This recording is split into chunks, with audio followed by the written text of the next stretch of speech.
Student, चलिए आज मेरे channel MSCC classes general science objective question, देखिए ये मेरे चैनल है। इस पर हम फ़िलहाल अभी नए हैं, इसीलिए थोड़ा सा दिक्कत हो रही है। थोड़ा सा आप लोग अगर गाइड कीजिएगा तो हम और ज़्यादा वीडियो बनाएंगे। खास करके जनरल साइंस के जो भी ऑब्जेक्टिव क्वेश्चन है वो सभी हम करेंगे। तो आप लोग प्लीज़ मेरे चैनल को सब्सक्राइब एवं लाइक ज़रूर करें और वीडियो को पूरा देखें ताकि समझ में आए किस तरह से पढ़ाया जाता है, किस तरह से पढ़ा जाता है।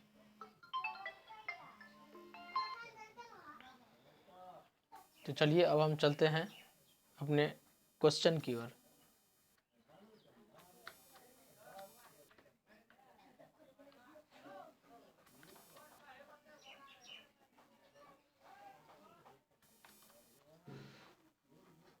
अरे साला क्या हो जाता है। तो चलिए अब मैं क्वेश्चन की ओर चलते हैं।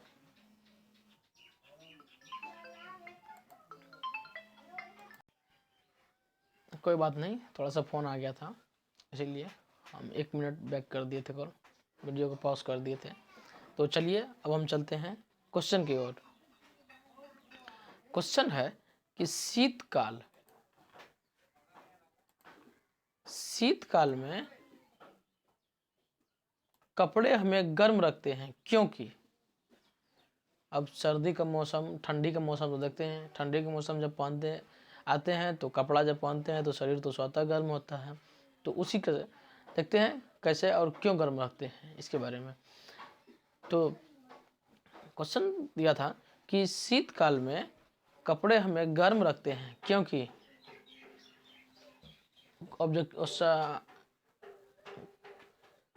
ऑप्शन नंबर 1 है ऊष्मा प्रदान करते हैं। ऑप्शन नंबर बी है ऊष्मा का विकिरण नहीं करते हैं। वायु को शरीर के साथ संपर्क में आने से रोकते हैं।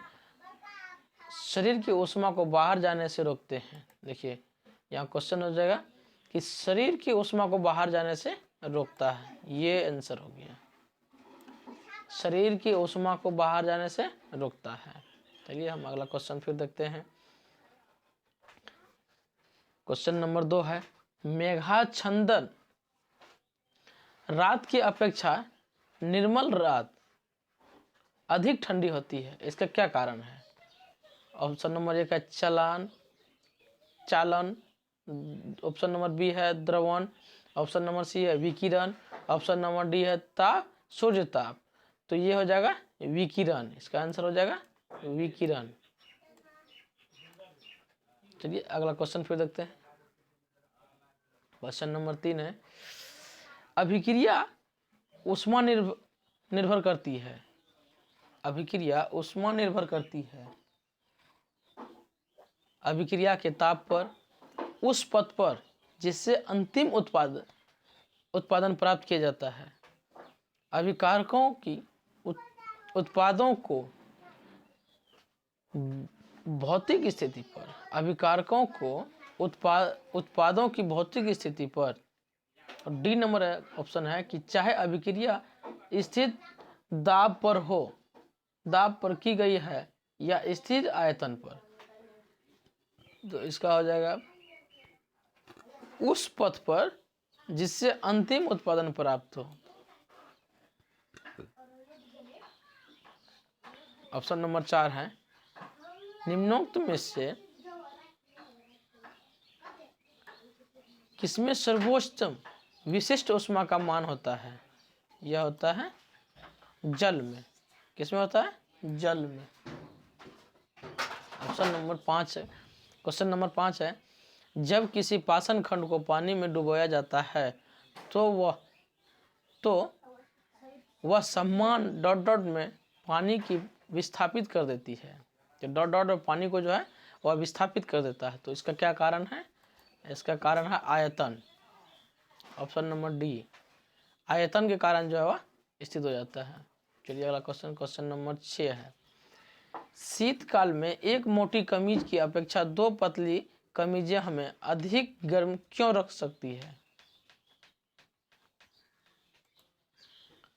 दोनों कमीजों के बीच वायु का परत सुचालक के रूप में कार्य करती है। बस यही आंसर नंबर बी सही हो जाएगा। क्वेश्चन नंबर 7 है, परमाणु घड़ी निम्नलिखित में से किससे संक्रमण पर आधारित होती है? किसके संक्रमण पर आधारित होती है? तो आंसर हो जाएगा इसका सीजियस। 8 नंबर क्वेश्चन है, निम्नलिखित में से कौन सा रंग स्वमिश्रण दिन और रात के समय सर्वाधिक सुविधाजनक होता है? तो पीला और नीला होना चाहिए। आंसर देख लीजिए, लाल और हरा, डी नंबर आंसर सही है। हीरे की चमक का कारण है, हीरे की चमक का कारण है प्रकाश का संपूर्ण आंतरिक परावर्तन। क्या है? हीरे के चमक का कारण है, क्या कारण है? प्रकाश के संपूर्ण आंतरिक परिवर्तन। क्वेश्चन नंबर 10 है, भिन्न भिन्न तारों के भिन्न भिन्न रंग निम्नलिखित में से किसकी विविधता के कारण होते हैं? तो यह होता है तापमान के कारण। किसके कारण होता है? तापमान के कारण।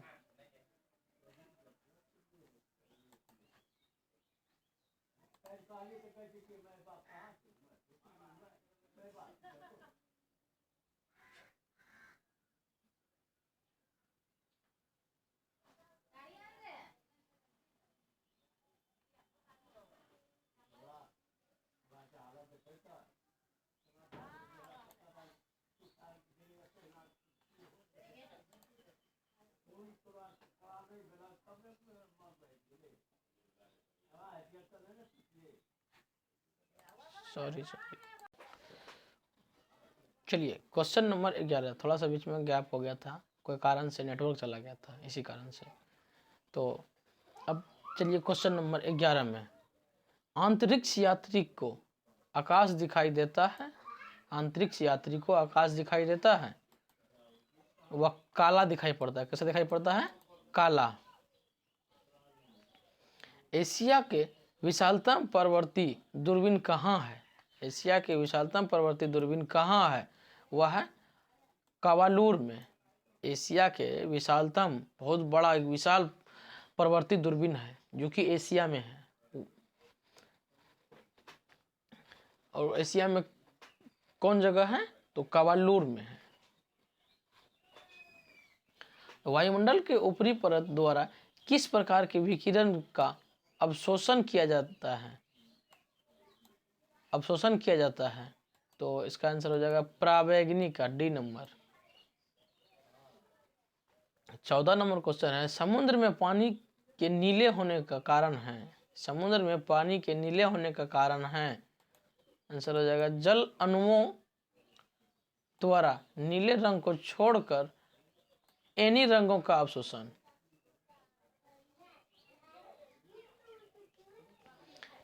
यह है अगला क्वेश्चन है, प्रकाश किरण पुंज जो अत्यंत दिशिक हो कहलाती है, क्या कहलाती है?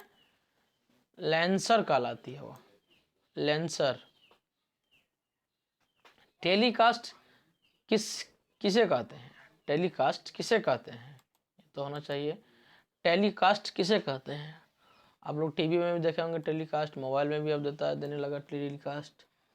तो टेलीकास्ट समाचारों और कानूनों के विषय वस्तु को टीवी के पर्दे पर प्लेस करना, मतलब टीवी के पर्दे पर दिखाना, वही हुआ टेलीकास्ट।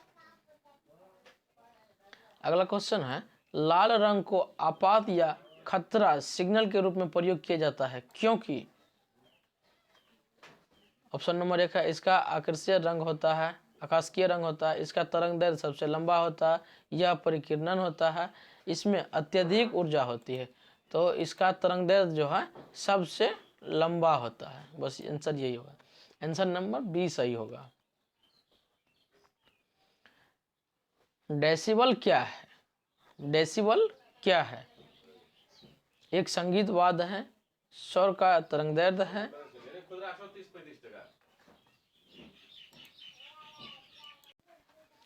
संगीत का एक स्वर है, ध्वनि का एक माप है।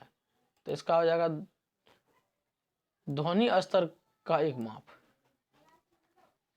अगला क्वेश्चन है, दृष्टि स्पेक्ट्रम का तरंगदैर्ध्य कितना होता है? दृष्टि स्पेक्ट्रम का तरंगदैर्ध्य कितना होता है? तो इसका आंसर हो जाएगा 3900 एम्पियर से 7600 एम्पियर तक। ठीक है। ध्वनि का तारत्म्य किस पर निर्भर करता है?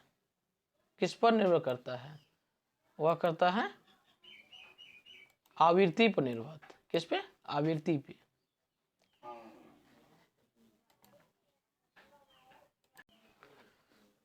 अगला क्वेश्चन है कि आती हुई कार के चाल को मापने के लिए एक पुलिस अधिकारी उस निम्नलिखित में से क्या चमकता है? आती हुई कार जो आ रही है उससे जो चाल को मापने के लिए जो है एक पुलिस अधिकारी उस निम्नलिखित में से क्या चमकाता है? तो क्या चमकाता है इसमें? इसका आंसर हो जाएगा कि सूक्ष्म तरंगे।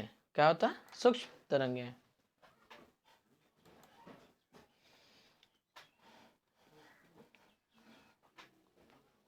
जब कंपन स्वत्रित द्विभुज मेज पर रखा जाता है तो एक तेज ध्वनि सुनाई देती है।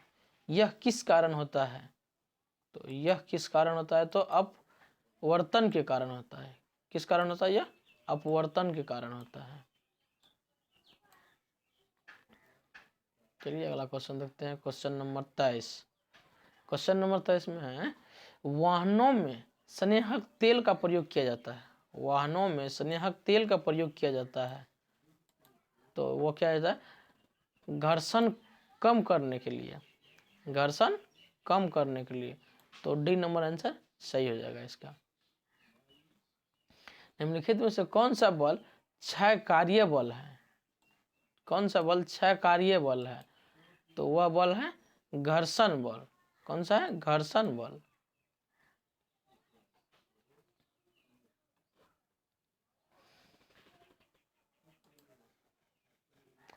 तुल्यकाली उपग्रह के परिक्रमण की अवधि होती है 24 घंटा। क्या होता है इसका आंसर? 24 घंटा।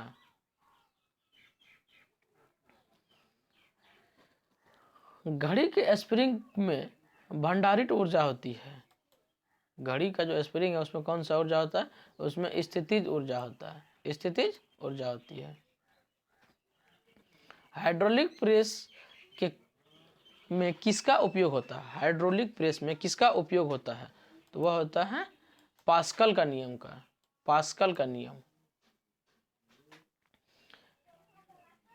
गुरुत्व की क्रिया में के अंतर्गत मुक्त रूप से गिर रही वस्तु का भार होगा शून्य होता है। क्या होता है? शून्य होता है। गुरुत्वाकर्षण के ये गुरुत्वाकर्षण से दिया है कि उसमें जब कोई वस्तु गिर रही होगी तो उसका भार। विद्युत चालकता का यूनिट है। विद्युत चालकता का यूनिट है मोह। क्या है? सी नंबर आंसर सही। नॉट गेट किसके द्वारा क्रियान्वित किया जा सकता है? वह किया जाएगा एकल ट्रांजिस्टर से। एकल ट्रांजिस्टर से। तो चलिए आज का वीडियो यहीं तक। अब अगला वीडियो हम फिर देखेंगे अगला क्लास में। थैंक्स।